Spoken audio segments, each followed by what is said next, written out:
ফরিদগঞ্জ উপজেলার সাহেবগঞ্জ গ্রামের কিছু পরিবার অগ্নিকুণ্ডে একদম পুড়ে নিঃস্ব হয়ে গেছে। আসসালামু আলাইকুম এভরিওয়ান।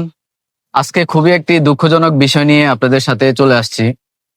বিষয়টি হচ্ছে ফরিদগঞ্জ উপজেলার সাহেবগঞ্জ গ্রামের কিছু পরিবার অগ্নিকুণ্ডে একদম পুড়ে নিঃস্ব হয়ে গেছে।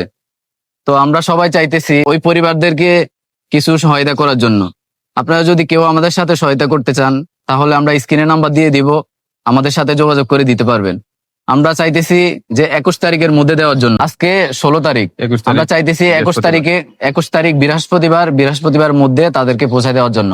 ইনশাল্লাহ আমরা ভিডিওর মাধ্যমে আপনাদেরকে প্রমাণ সহ দিয়ে দিব।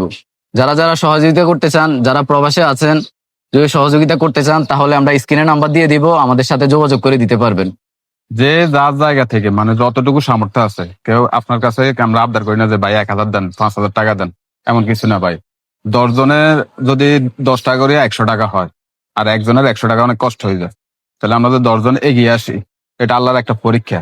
10 জনে আমরা আল্লাহ দেখতেছে, উনাদেরকে মানে সর্বহারা করে দেখতেছে যে তার অন্যান্য বান্দারা কি করে। আজ তো আমার আপনারও বিপদটা হইতে পারতো। তো চেষ্টা করেন, আমরা হয়তো ভিডিওর মাধ্যমে আপনারা ভালোবাসেন এই হিসেবে আমরা চেষ্টা করতেছি, দেখি আপনাদের জন্য কিছু করতে পারি, ওনাদের জন্য কিছু করতে পারি কিনা। আপনাদের ভালোবাসা থাকলে ইনশাল্লাহ আমরা পারবো।